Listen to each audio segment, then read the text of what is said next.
We're driving across Perth to meet a grime artist who calls himself JKER, who lives 3 hours south of the city in a town called Bunbury.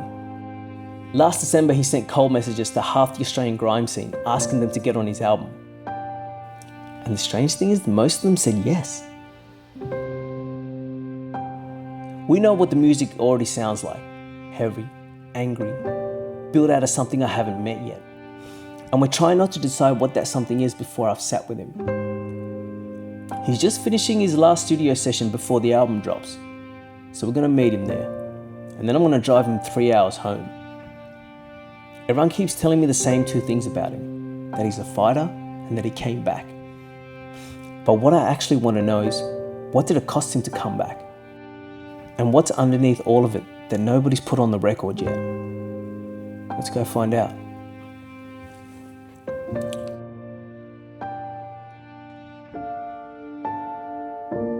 Last year, December 5th, I played a show called 50/50. Now that is the biggest grime event in Australia. Like last year, I got a message from my mate Ben's saying, you know, do you want to play it? And I was like, fucking oath, it's not like it's been my dream since I was 19 to play a show like this. Pretty much played the show. After like a week after, I just started hitting up everyone. I was like, do you just want to jump on this project that I'm working on? It's a grime project. I didn't realise it was going to go the way I wanted it to. I've always been nervous when I reach out to people. I grew up being that kid in the back of the classroom that got given a hard time. But yeah, pretty much just one day I just snapped and was like, nah, fuck these cunts, I'm just gonna do me. It doesn't matter what these cunts think anyway. Like, how I see it is constantly living in doubt and like worrying about what everyone else thinks. It's gonna kill you in the long run. And like, you're not gonna get anything done in your life. It's better to just do what you want, whenever you want, how the fuck you want, and not give a fuck what anyone thinks. Because then that way, even if someone is to give you a hard time, you're not gonna give a fuck anyway, because you're still gonna do your own thing and it's not gonna stop you. I'm 27 years old this year, right? I'm 3 years off fucking 30, and we only get to live once. So I'm making the fucking most of it. And if people can't see that, then they can just go fuck themselves, because my wife supports me. My two kids think, like, every time I come home from the studio and I put on some new music, my kids start dancing in the lounge room and shit like that. And do you know what? That is like the best thing for me. There's this manga that I used to read. So it's called Fire Force, and like one of the characters in it is called JKER himself. Yep. So like he was like this bloke that got treated like shit most of his life, and like, you know, he's an anti-hero type character, but like he sees the world for what it is. He's just got a few friends that like see the same thing, but he's just like a very dark character, and it resonated with me a lot. And it just realised like the world is shit, yeah, 100%, but like you can make the most out of it type shit. This one's called Game Over. Just a big fuck you to a dog that stabbed me in the back and thought he was gonna make it when he ain't gonna do shit. It's more of a solidification of like, you can try stop me, but here's a fuck you, because I get respect whilst you pay for features. Like sometimes my mates will piss me off, like just to get me in the mood for writing.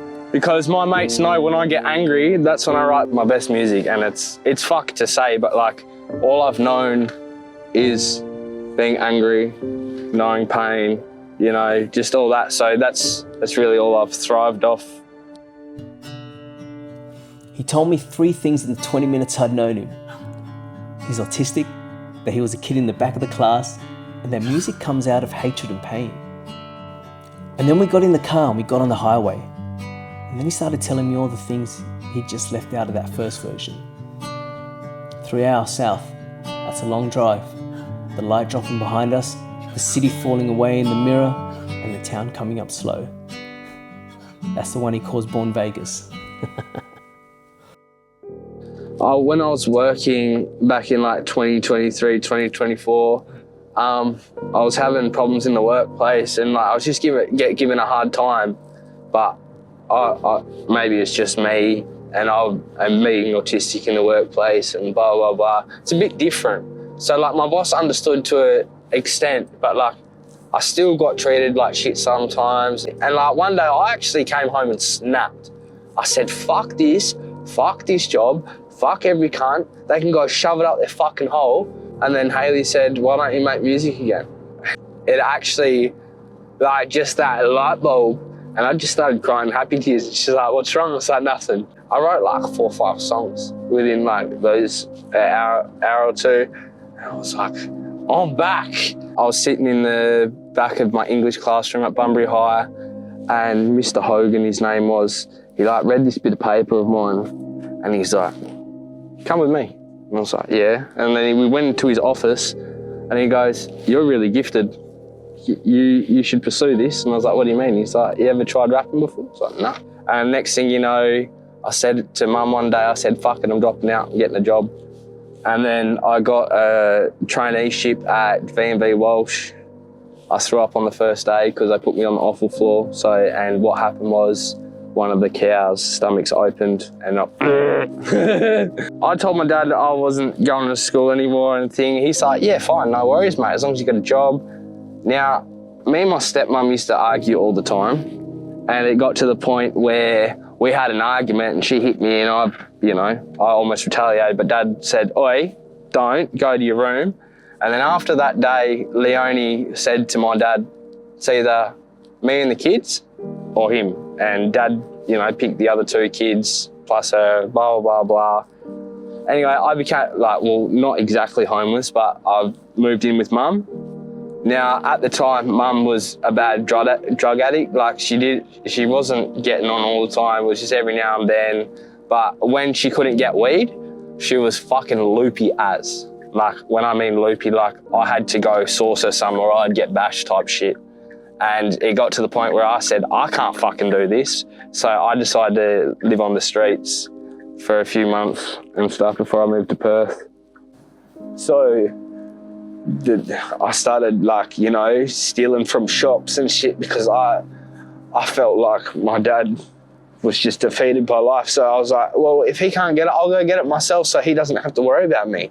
I came home from school one day, I just hit the big W, and those mighty beans, they were beans that had marbles in them, and they were like metal ball bearing things, and you could throw them around, they'd move around type shit. Okay, yeah. Yeah, so I used to fucking rack those. I had an obsession with just stealing them.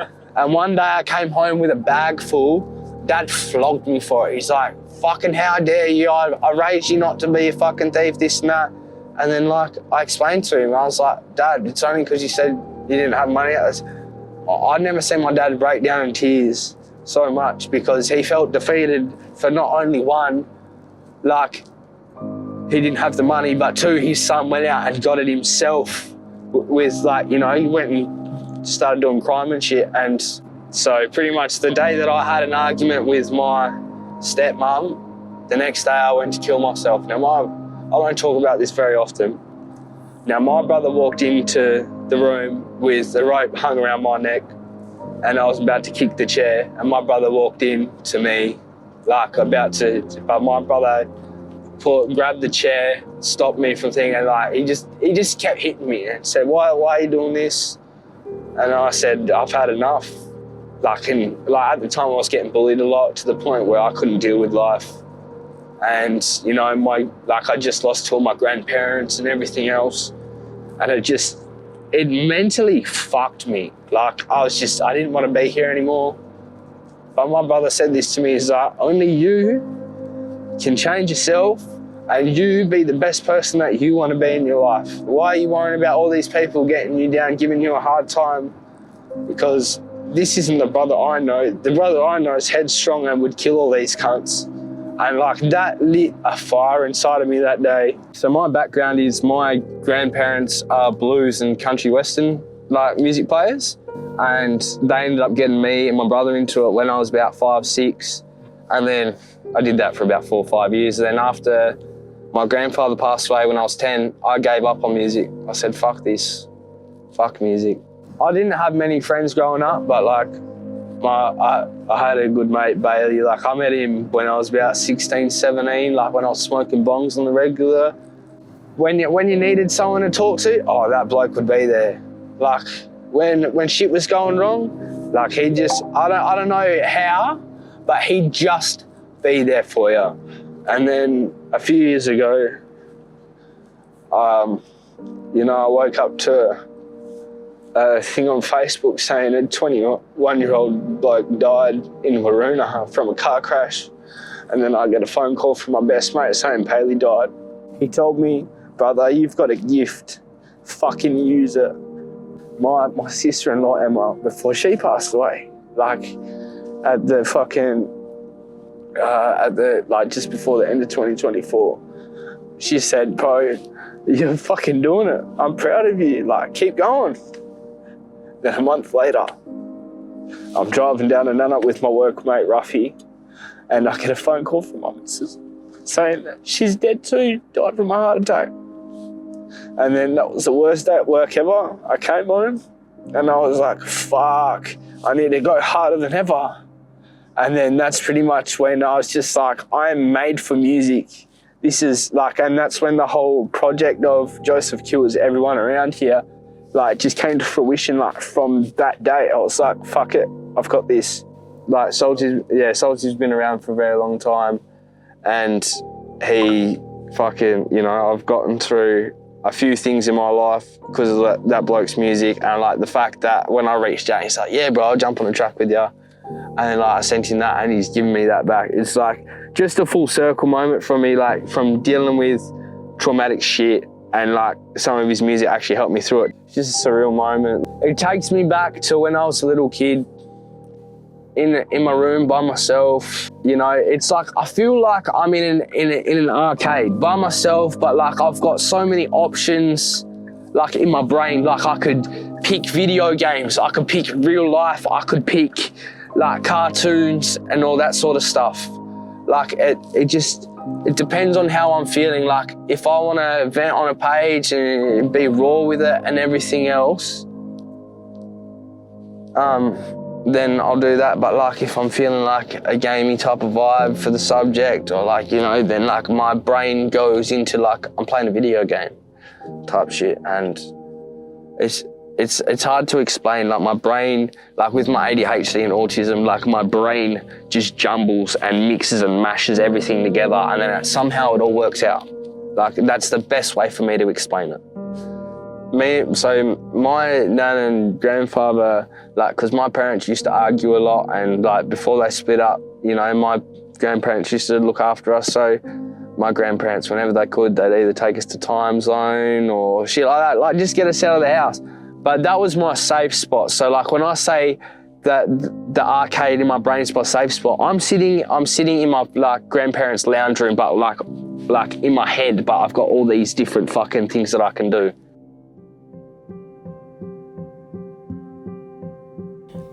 Man, he just walked me through every person who'd ever told him to keep going. And I'm still carrying the weight of that list as we drive.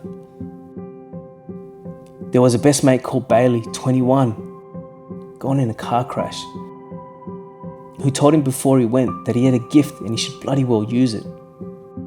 There was a sister-in-law called Emma, a heart attack, 8 months before his first album was supposed to come out, who told him he could do it and that she was proud of him.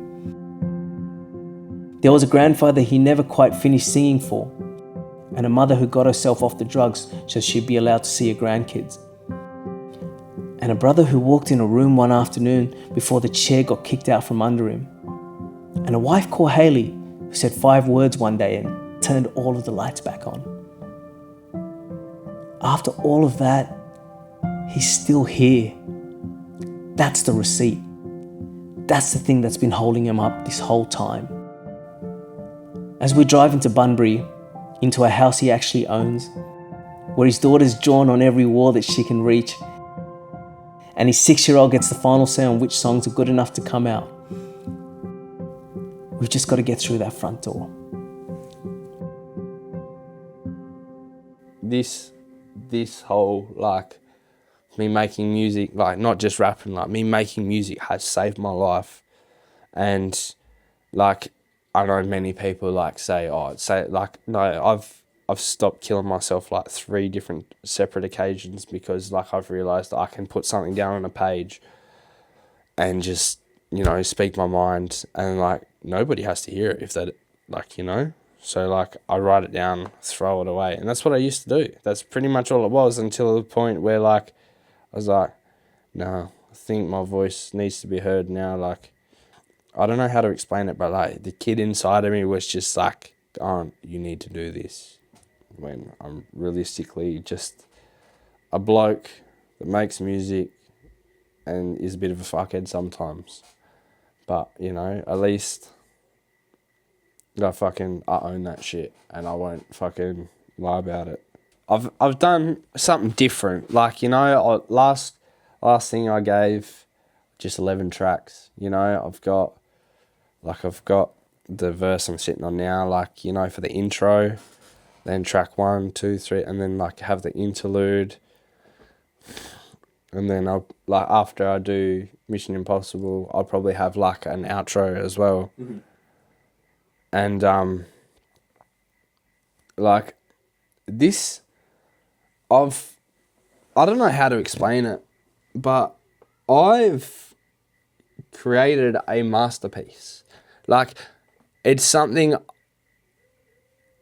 my, like, 8-year-old me could only imagine, could just dream of.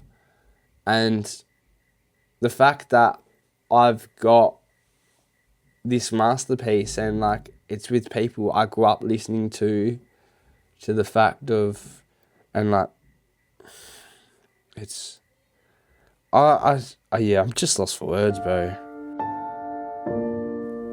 We came across to Perth thinking this was a story about a grime artist who just had his breakthrough.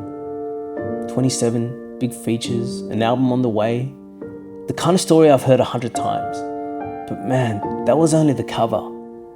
Because the real story is that 3 separate times this kid had tried to leave the room.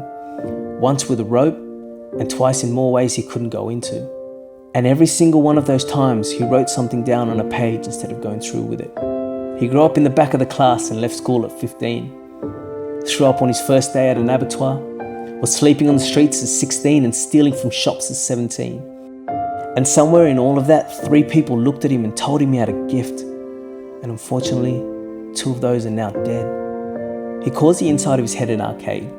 And he told me that when he was small and his parents were screaming at each other, his grandparents would take him out of the house. And it's their lounge room he goes back to when he writes. The one with the console in the corner, the manga on the shelf, and all the doors left open. He's been writing since he was 16 because the alternative to writing wasn't being here on Earth. And the pages are the only thing that ever stood in the gap. We drove out here thinking the art was the achievement. But I had it backwards. The pages are the achievement. And the art is just where those pages turn into days when somebody finally bothered to listen. But he's still here. And JKER, I'm so very glad for that, man.